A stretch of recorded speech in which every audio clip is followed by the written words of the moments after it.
მოგესალმებით მეგობრებო. არც ისე დიდი დრო გავიდა, რაც ბოლოს ერთმანეთს შევხვდით, რაც პირველ რიგში მე და ალბათ თქვენ ძალიან გახარებთ.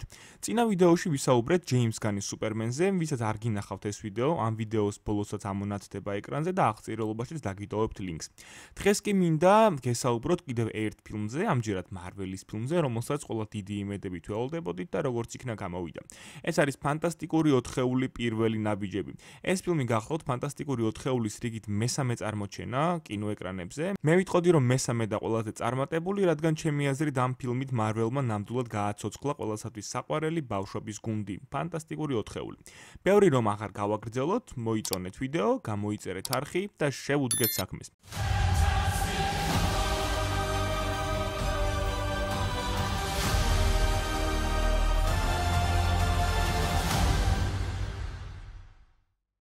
მოკლედ, თავიდან ვთქვათ და ვაღიაროთ, რომ სანამ ფილმი გამოვიდოდა, ყველას და პირადად მეც დიდი იმედები არ მქონდა ამ პროექტის. არა იმიტომ, რომ კასტი არ მომწონდა, არა, პირიქით.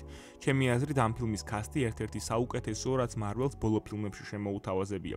პედრო პასკალი როგორც რიდ რიჩარდსი, ვანესა კირბი როგორც უჩინარი ქალი, მოკლედ, აქვე ვიტყვი, რომ ფილმის კასტი იდეალურია. ამის მიუხედავად, რატომღაც წინა პროექტებიდან გამომდინარე, რაც ფანტასტიკურ 4-ეულს ჰქონდა, ვფიქრობდი, რომ ეს პერსონაჟები კარგ და ხარისხიან ეკრანიზაციას ვეღარ ეღირსებოდნენ, რომლებიც რეალურად გვიჩვენებდნენ თუ რამხელა ძალის და პოტენციალის მატარებელია ეს გუნდი მარველის სამყაროში. თუმცა, ჩემდა გასაკვირად ფილმმა დადებითი შეფასებები დაიმსახურა და ფანების გული ფანტასტიკურმა 4-ეულმა როგორც იქნა მოიგო.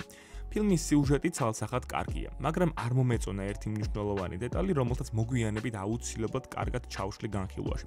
ძალიან ორიგინალური იყო რიდ რიჩარდსის და სიუ შტორმის შვილის სიუჟეტური ხაზის შემოტანა, რადგან რეალურად რომ შევხედოთ, ყველაფერი რაც ამ ფილმში ხდება სწორედ მათი შვილის, ანუ ფრენკლინის გამო. პერსონაჟის, რომელსაც არც ლაპარაკი შეუძლია და მთელი ფილმის განმავლობაში ფაქტობრივად არაფერს აკეთებს. თუ არ ჩავთვლით კრედიტ სცენას, რომელიც ძალიან მნიშვნელოვანია შურისმაძიებლები დუმსდეის ფილმისთვის და რომელსაც არ მოუყვები აქ, რადგან შეძლებისდაგვარად სპოილერები ავიცილოთ თავიდან.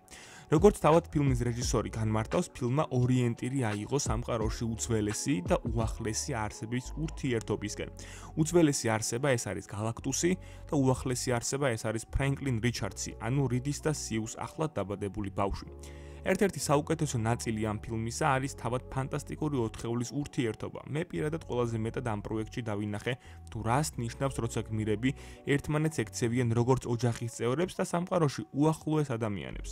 ამიტომ პირველი რადგან ფანტასტიკური 4-ეულის ახალი ფილმია, ეს არის ოჯახის და ოჯახური სიყვარულის მნიშვნელობა სუპერგმირების ცხოვრებაში. გახსოვთ რამხელა აჟიოტაჟი გამოიწვია იმ ფაქტის გამჟღავნებამ, რომ ფანტასტიკური 4-ეულის ახალ ფილმში ვერცხლისფერი სერფერის როლს ქალი მსახიობი მოირგებდა. ბევრმა ეს ფემინიზმის უაზრო გამოხდომად მიიჩნია, თუმცა უნდა ვიცოდეთ, რომ ის ვერცხლისფერი სერფერი, რომელიც ამ ფილმში გამოჩნდა, კომიქსებშიც რეალურად ფიქსირდება და მას ისევე როგორც ფილმში, იქაც შალაბ ალი ეწოდება. ხო, ამხელა ჰეიტის მიუხედავად მინდა გითხრათ, რომ შალაბ ალი ჩემთვის ფილმის საუკეთესო ნაწილია. ძალიან დახვეწილად და კარგად დაწერილი პერსონაჟი, რომელსაც ფილმის ბოლოს ძალიან ლოგიკური და კარგი დასასრული აქვს. დაწყებული ვიზუალური ეფექტებით, რომელიც ამ პერსონაჟს იდეალურად აქვს წარმოდგენილი, სცენები, სადაც ეს ანტიგმირი ჩდება, მისი როლი ფილმში და მისი კულმინაციური დასასრული, ეს ყველაფერი შალაბ ალს ჩემთვის ერთ-ერთ საუკეთესო მეორე ხარისხოვან გმირად აქცევს. ამიტომ ყოველთვის მნიშვნელოვანია ხოლმე დაველოდოთ ფილმის გამოსვლა და შემდეგ გამოვთქვათ მოსაზრებები თუ რა მოგწონს და რა არ მოგწონს. გალაქტუსი. ამდენი ხნის ნანატრი ბოროტმოქმედი, რომელიც როგორც იქნა ვიხილეთ დიდ ეკრანებზე და არა ამას სიტყვის მასალად არ ვამბობ, მეგობრებო, თუ გინდათ რომ ყველაზე ბრუტალური, შემზარავი და გამანადგურებელი გალაქტუსი ნახოთ, ეს ფილმი ნებისმიერ შემთხვევაში დიდ ეკრანებზე უნდა ნახოთ, რადგან გალაქტუსის ვიზუალური ეფექტები საერთოდ სხვა განზომილებაა ამ ფილმში. ძალიან კმაყოფილი დავრჩი და ბევრად მეტის გაგების და ნახვის სრული გამიჩნდა ამ პერსონაჟის შესახებ. ერთადერთი რაც არ მომეწონა და რასაც საკმაოდ დიდი დატვირთვა აქვს ფილმში, რაზეც ზევით გითხარით რომ გავშლი მეთქი, ეს იყო გალაქტუსის мотиваცია. პატარა სპოილერს ჩავაგდებ აქ და მაინც წინასწარ გაფრთხილებთ. მოკლედ, ვინც ფილმი ნახეთ, გეცოდინებათ, რომ გალაქტუსის მთავარი მოტივი თუ რატომაც ჭირდება მას ფრენკლინ რიჩარდსი, ანუ რიდის და სიუს შვილი, ის იყო, რომ ეს ბავშვი სამყაროში ერთ-ერთ უძლიერეს არსებად იყო დაბადებული. ცხადია, მის მშობლებში გენეტიკური მუტაციის გამო. როგორც ფილმის დასასრულში ვნახეთ, მას მკვდარი ადამიანის გაცოცხლებაც კი შეუძლია. ფაქტობრივად, ღვთიური ძალებით არის წარმოდგენილი. ამიტომ galactus-ის აზრით ეს პატარა არსება ფლობს საკმარის ძალას იმისათვის, რომ შეიწოვოს მისი შიმშილი, დაუოკებელი შიმშილის გრძნობა, რომელიც აიძულებს, რომ სხვადასხვა პლანეტები შეჭამოს. ჩემი აზრით, ბევრად უკეთესი იქნებოდა, რომ galactus-ის მიზანი ფრენკლინის სახით მისი შემცვლელის პოვნა ყოფილიყო. მაგალითად, ყველამ ვიცით, რომ galactus-ი უძველესი და უძლიერესი არსებაა სამყაროში, რომელიც კაცობრიობის არსებობის თითქმის ყველა ეტაპს მოსწრებია. წარმოვიდგინოთ, რომ galactus ქონოდა რაიმე სახის წყევლა ან აღქმა, რომ კონკრეტულ როლს შეასრულებდა სამყაროს არსებობის პერიოდში. ერთგვარად მიჯაჭვული იქნებოდა რაღაც მოვალეობაზე და ექნებოდა სპეციალური დანიშნულება მის არსებობას. ეს კი იმით აიხსნებოდა, რომ მხოლოდ მისი ძალისა და შესაძლებლობების მქონე არსებას შეუძლია დაიკავოს ეს პოსტი.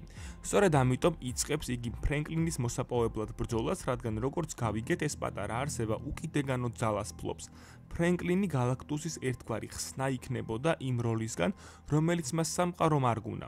არ ვიცი, ვისთვის რამდენად დამაჯერებლად ჭხერს ეს ყველაფერი, მაგრამ პირადად მე მოვლენების ასეთი განვითარება ბევრად უფრო მომეწონებოდა და უფრო დამაჯერებელი მიზეზი იქნებოდა, თუ რატომ და რისთვის ჭირდებოდა galactus ფრენკლინის მოტაცება ან გაცვლა. მოკლედ, ყველაფრის მიუხედავად, ჩემთვის ამ ფილმში galactus-ი შედგა თან ისე როგორც არასდროს და არც ერთ პროექტში.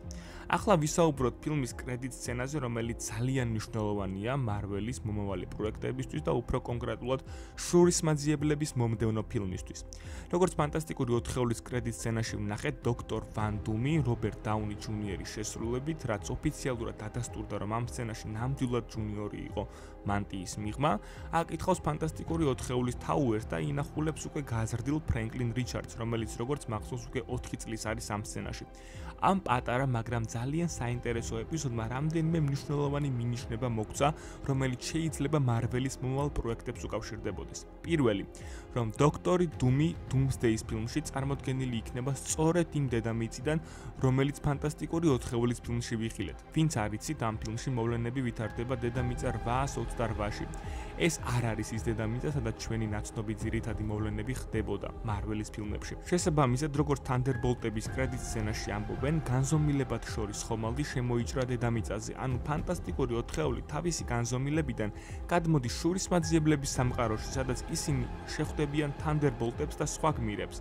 ამის გარდა, როგორც ცნობილია, რობერტ დაუნის მიერ შესრულებულ ვიქტორ ვან დუმს სახეზე არ ექნება ნაიარევი, წინა ფილმებისგან განსხვავებით, რასაც ფანები სწორედ ამ კრედიტ სცენას უკავშირებენ. მათი მოსაზრებით, სწორედ ფრენკლინ რიჩარდსია ის, ვინც დუმს სახეზე ნაიარევს გაუქრობს. თუ დააკვირდებით, ფრენკლინი მას სწორედ სახეზე ეხება კრედიტ სცენაში. როგორც ასევე ფანები ვარაუდობენ, Doomsday მოიტაცებს ფრენკლინ რიჩარდს და სწორედ მის საძიებლად წამოსული ფანტასტიკური 4-ეული ჩამოვა შურისმაძიებლების განზომილებაში, სადაც ერთად განიხილავენ, თუ რა საფრთხის წინაშე დგას ამჯერად სამყარო. ორი აზრი არ არის, რომ ძალიან საინტერესო მოსაზრებაა.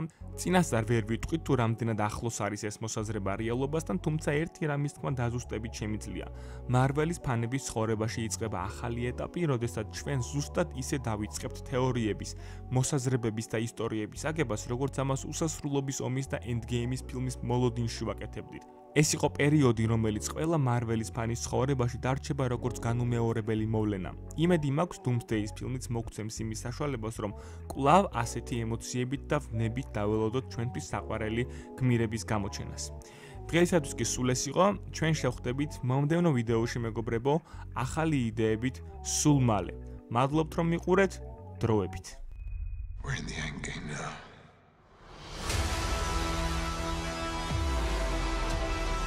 Before we're done, we still have one promise to keep. If you can't protect the Earth, you can be damn sure we'll avenge it.